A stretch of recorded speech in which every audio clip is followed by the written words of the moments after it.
बिस्मिल्लाहिर्रहमानिर्रहीम। नाज़रीन अस्सलाम वालेकुम। मैं हूं आपका मेज़बान साबिर शाकिर वफाकी दारुल हुकूमत इस्लामाबाद से कुछ ताज़ा तरीन इत्तलाआत और हम खबरें आपसे शेयर करते हैं। एक तरफ इमरान खान है, पाकिस्तान तहरीक इंसाफ है, पाकिस्तान की आवाम है और पाकिस्तान तहरीक इंसाफ के रहनुमा हैं जो पाबंद सलासल हैं, जेलों में हैं, कैद काट रहे हैं, मुकदमात भुगत रहे हैं, सजाएं भुगत रहे हैं और 9 मई के बेगुनाह लोग भी हैं जो कि जेलों से रिहा हो रहे हैं। वो सारे मुतमिन नज़र आ रहे हैं। पिछले व्लॉग में मैंने आपको बताया था कि इस वक्त 9 मई की भरपूर किस्म का एक प्रोपेगेंडा कैंपेन जो है वो लॉन्च की जा चुकी है। कैंपेन लॉन्च की जा चुकी है और मजीद आने वाले दिनों में 9 मई 10 मई तक ये सिलसिला जारी और सारी रहेगा। और कभी खिलाड़ियों को कहा जाता है कि आप अपने बयानात रिकॉर्ड करवाएं, कभी एथलीट्स को कहा जाता है, कभी क्रिकेट प्लेयर्स को, कभी हॉकी प्लेयर्स को, कभी जो हमारे शोबिस से ताल्लुक़ रखने वाले हैं अदाकारों को, उनको कहा जाता है। आर्टिस्ट हजरात को कहा जा रहा है कि जनाब आप भी 9 मई की मजम्मत करें। तो वो बामरे मजबूरी बेचारे क्या करें, कर देते हैं। और ये सिलसिला चल रहा है और इस वक्त पूरी की पूरी हुकूमती मशीनरी, रियासती मशीनरी सिर्फ एक ही काम पे लगी हुई है कि 9 मई, 9 मई और 9 मई। तो दूसरी जानिब सूरत हाल क्या है? 9 मई के बेशुमार किरदार ऐसे हैं जिन्होंने इस्तेहकाम पाकिस्तान पार्टी ज्वाइन कर ली, जो कि इस वक्त वजीर बने हुए हैं, मुशीर बने हुए हैं, हुकूमतों में हैं, MNAs हैं, MPAs हैं। और वो तमाम लोग जिनके मुकदमात दर्ज हुए थे, जो FIR जिनके खिलाफ दर्ज हुई थी, लेकिन उनको कुछ नहीं कहा गया क्योंकि वो 9 मई की मजम्मत करके पाकिस्तान तहरीक इंसाफ छोड़ चुके थे। लिहाजा जो पाकिस्तान तहरीक इंसाफ को छोड़ जाता है वो बरी ज़िम्मा करार पाया और वो लाडला करार पाया। ये सब कुछ हो रहा है और इस वक्त भी यही बयानियां तैयार करने की कोशिश की जा रही है, लेकिन बयानियां बन नहीं रहा। दूसरी जानिब पाकिस्तान तहरीक इंसाफ है वो एग्रेसिवली आ रही है, जारहाना अंदाज में आ रही है और उसने मुकम्मल तौर पर इसको फॉल्स फ्लैग ऑपरेशन करार दे दिया है कि ये एक झूठा खुद साख्ता ऑपरेशन था, खुद साख्ता एक काम था जो कि किया गया और इसके पीछे मुहर्रकात और इसके पीछे छुपे हुए किरदारों को सामने लाना चाहिए। और इसका मकसद सिर्फ और सिर्फ एक ही था कि पाकिस्तान तहरीक इंसाफ को कुचलना था और उस कुचलने का जवाब पैदा करने के लिए 9 मई किया गया। ये इस वक्त बहुत ही एक्सट्रीम पोजीशन दोनों ने ली हुई है। एक तरफ हमारे ISPR है, वो इस सिलसिले में मेहनत कर रहे हैं और दूसरी जानिब पाकिस्तान तहरीक इंसाफ है, वो भी अपना एक वाइट पेपर और ऑडियोज, वीडियोज हर तरह की वो भी जारी कर रहे हैं सोशल मीडिया पे, डिजिटल मीडिया पे। वो एक बाकायदा तौर पे और जितने भी उनके पास कम्युनिकेशन टूल्स हैं उसमें वो सारी बातें बयान कर रहे हैं कि 9 मई को क्या हुआ था। बहरहाल ये लड़ाई आगे बढ़ रही है। दूसरी जानिब यह है कि जैसे ही कोई सर उठाता है और बोलना शुरू कर देता है तो उसके खिलाफ फिर 9 मई के मुकदमात शुरू कर दिए जाते हैं। और इस वक्त पाकिस्तान तहरीक इंसाफ के जो रहनुमा हैं वो सारे पूरे मुल्क में उन्होंने एक अजीब व गरीब किस्म का है, एक हंसी आती है कि एक रहनुमा जो है वो उस दिन हर रहनुमा हर शहर में मौजूद था तोड़ फोड़ के लिए। बहरहाल दूसरी जानिब फवाद चौधरी साहब मुतहर्रिक हुए और फवाद चौधरी साहब जैसे ही मुतहर्रिक हुए तो उनके खिलाफ भी काम शुरू हो गया और उनको भी शामिल तफ्तीश कर लिया गया। और न सिर्फ शामिल तफ्तीश कर लिया गया बल्कि उनके खिलाफ इकदाम शुरू कर दिए गए। अब वो दोबारा से अपने मुकदमात को फेस कर रहे हैं और सिर्फ मसला इतना ही है फवाद चौधरी साहब का कि उन्होंने पाकिस्तान तहरीक इंसाफ के बयानिए को आगे बढ़ाने की दोबारा कोशिश की और उन्होंने मुतहर्रिक हुए, तो लिहाजा उनके खिलाफ भी इकदाम शुरू कर दिए गए हैं। एक तो ये सिलसिला ये तो है इस तरफ। दूसरी जानिब आखिर क्या वजह क्या है 9 मई को क्यों इतना ऊपर लाया जा रहा है? और ख़ास तौर पे मुस्लिम लीग नवाज़ बहुत ज़्यादा मुतहर्रिक है और उसके बाद नंबर 2 पे पीपल्स पार्टी है 9 मई। असल मसला ये है कि ये जो गंदम स्कैंडल है इनके चीज़ें इनके काबू में नहीं है। नंबर 1 एक इन्होंने किया था जी नॉन फाइलर्स के लिए कि हम सिम्स ब्लॉक करेंगे, 5 लाख सिम्स ब्लॉक कर देंगे। तो ये FBR ने एक इकदाम करने की कोशिश की। ये खुद एक बिल्कुल एक क्या कहना चाहिए बचगाना किस्म की हरकत थी, एक मजाक था कि आप सिम ब्लॉक कर देंगे। भाई एक सिम ब्लॉक होगी वो दूसरी ले लेंगे, दूसरी ब्लॉक होगी तीसरी ले लेंगे, सिम्स का कौन सा इशू होता है। लेकिन ये तो एक ऐसा था, ठोस इकदाम तो करने नहीं है। तो खैर इन्होंने कहा जी हम 5 लाख सिम्स ब्लॉक करेंगे, लिस्ट बन गई। लेकिन एन वक्त पे आके पाकिस्तान टेलीकम्युनिकेशन अथॉरिटी PTA ने इसको कहा दे कि काबिल अमली नहीं है और हम ये नहीं कर सकते ब्लॉक। और PTA ने कहा कि नॉन फाइलर्स की सिम्स ब्लॉक करने का अमल हमारे निज़ाम से मुताबिकत नहीं रखता और इससे जो सरमायाकारी की हुई है सेलुलर कंपनियों ने, मोबाइल फ़ोन कंपनियों ने, तो वो उनको नुकसान होगा और उनकी वो डिस्करेज होगा। और इससे ना सिर्फ ये बल्कि उससे ज़्यादा हमें नुकसान हो जाएगा, क्योंकि सिम्स इस्तेमाल होंगी तो टैक्स मिलेगा पाकिस्तान को।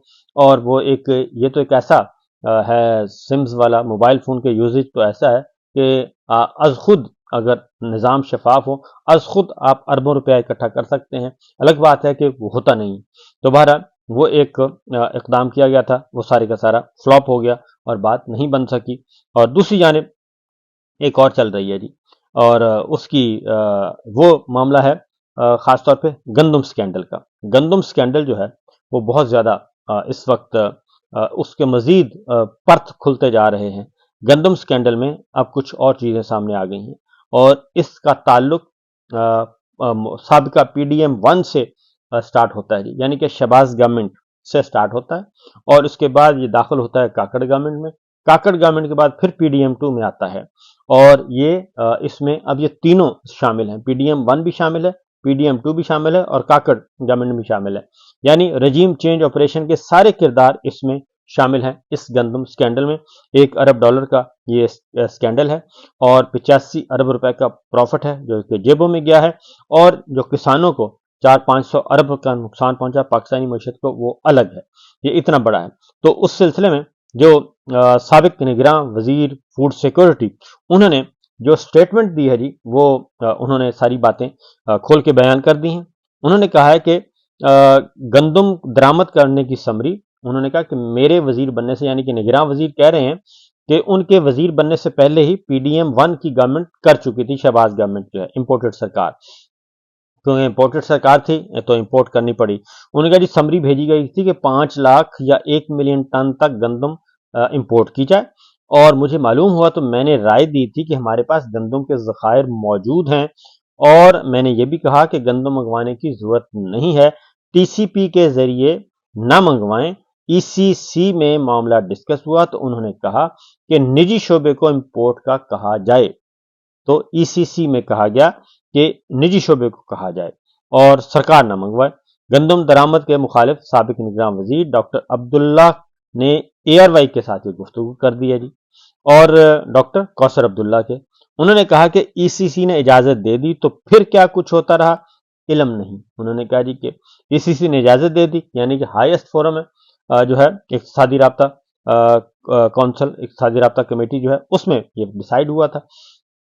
तो निजी सेक्टर को इंपोर्ट की इजाजत मेरा इख्तियार नहीं था, ये ईसीसी का काम था, यानी कि पूरी की पूरी गवर्नमेंट मुलव्विस थी और ये कोई एक फर्द वाहिद का काम नहीं था। वजीर फूड सिक्योरिटी ने ईसीसी का मेंबर नहीं होता, उन्होंने ये भी बता दिया कि मैं तो ईसीसी का मेंबर ही नहीं था, जरूरत के वक्त सेक्रेटरी को बुलाया जाता है। और वीट बोर्ड इजलास में तारीख दी, इस तारीख के बाद गंदम का कोई जहाज नहीं आया, और इस तारीख के बाद जो कुछ होता रहा मेरे इल्म में नहीं और ना ही मेरा किरदार है। तो उन्होंने साबिक निगरान वजीर जो फूड सिक्योरिटी है, उन्होंने अपनी पोजीशन क्लियर की। उन्होंने कहा जब कभी गंदम की कमी हो तो वो 2.5 मिलियन मीट्रिक टन होती है, मगर 3,500 मंगवा ली गई। और ये तो हमारा कल्चर है, अफसरान कई चीजें बताते नहीं और खुद ही चला देते हैं, और इन सेक्रेटरीज को पता होता है कि निगरान वजीर कुछ अर्से के लिए आए हैं और इनकी अथॉरिटी भी नहीं है। तो समरी पहले की जा चुकी थी, लेकिन अगर बाद में दरामद की को बढ़ाया गया तो हमें बताते तो रोक सकते थे, इसलिए हमें नहीं बताया गया। गंदम इंपोर्ट करते वक्त कैप्टन रिटायर्ड मोहम्मद महमूद ही सेक्रेटरी फूड सिक्योरिटी थे, और ये बहुत मशहूर किरदार है जी, और मुझसे पहले वो मौजूद थे। और गंदम इंपोर्ट का मामला पहले काबीना और फिर ईसीसी से मंजूर हुआ, और साबिक निगरान वजीर फूड सिक्योरिटी ने बताया कि ईसीसी में असल किरदार खजाना और वजारत तिजारत का होता है। तो अब वजारत खजाना और वजारत तिजारत निगरान हुकूमत के मालूम है हमें कौन है। तो मैंने सितंबर अक्टूबर 2023 को बताया था कि हमारे पास गंदम के ज़खायर मौजूद हैं, directorate plant production import export के परमिट देता है, वहां भी गड़बड़ है। तो ये एक साफ हो गया। अब इसका एक और भी है जी, ये गंदम स्कैम जो है, ये मामला इसलिए इतनी डिटेल के साथ डिस्कस हो रहा है कि बचाया जा रहा है जिम्मेदारान को। अब आते हैं जरा یہ جو مفت آٹا پنجاب حکومت نے شروع کیا تھا آنے کے فوراً بعد، مفت آٹا، اور پھر آپ نے دیکھا کہ خواتین و حضرات جو بیچارے لینے جاتے تھے تو وہ آٹا براؤن ہوتا تھا، اور اس میں بھی وہ بھی غیر معیاری ہوتا تھا. تو وہ کہتے تھے کہ یہ کون سی گندم ہے جس کا یہ آٹا اس وقت چل رہا ہے، مفت آٹا. لوگ تو بہت خوش ہوئے اور اس کو ہائی لائٹ بھی کیا گیا، اور کروڑوں روپیہ اشتہاری مہم پہ خرچ کیا گیا ایک مفت آٹا اسکیم کے لیے کہ جی مفت آٹا دیا جا رہا ہے. تو یہ پتہ کرنا چاہیے کہ یہ مفت آٹا جو پنجاب گورنمنٹ نے خریدا کہاں سے تھا.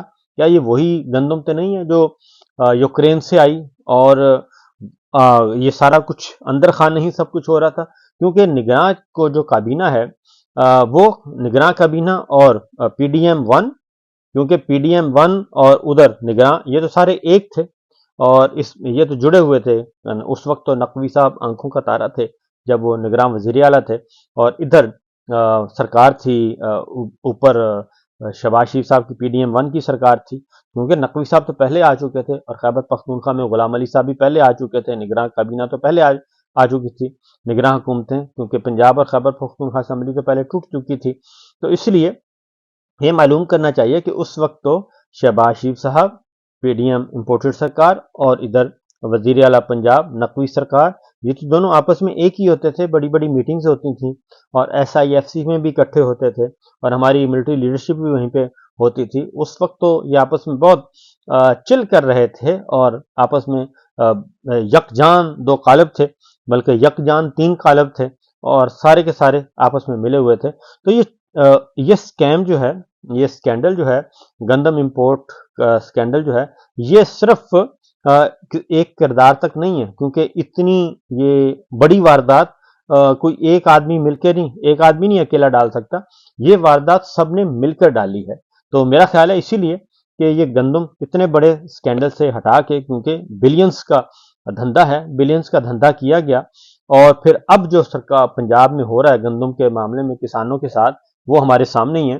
تو یہ ایک معمولی غیر معمولی واقعہ ہے. تو اسی لیے اس کو دبانے کے لیے بھی اب سارے مل گئے ہیں آپس میں، اور ان کا نکلنا کچھ نہیں ہے. یہ میں آپ کو بتا دوں کہ ان کا کچھ برآمد نہیں ہونا، یہ صرف کاسمیٹکس میئرز ہیں، اور اس کے علاوہ کچھ نہیں ہے. دوسری جانب جناب ایک سانحہ کھاریاں آ چکا ہے، اور سانحہ کھاریاں میں پولیس کی درگت بنائی گئی ہے، کیونکہ پولیس والوں نے پہلے زیادتی کی خواجہ سراؤں کے ساتھ اور ہجڑوں کے ساتھ، اور انہوں نے خواجہ سراؤں نے اس کے بعد پھر کیونکہ ان کے ساتھ مس بیہیو کیا گیا، ان کو بے لباس کیا گیا، ان کو مارا گیا، ان کو پیٹا گیا، اور اس کے بعد پھر خواجہ سراؤں نے اس ظلم کے خلاف آواز اٹھائی، اور انہوں نے کھاریاں تھانے پر پھر ہلہ بولا، اور اس کے بعد پھر جو ہوا وہ ویڈیوز آڈیوز سامنے ہیں، اور وہ اس بات پہ قائم ہے کہ ہمارے ساتھ زیادتی ہوئی، ہم نے کوئی زیادتی نہیں کی.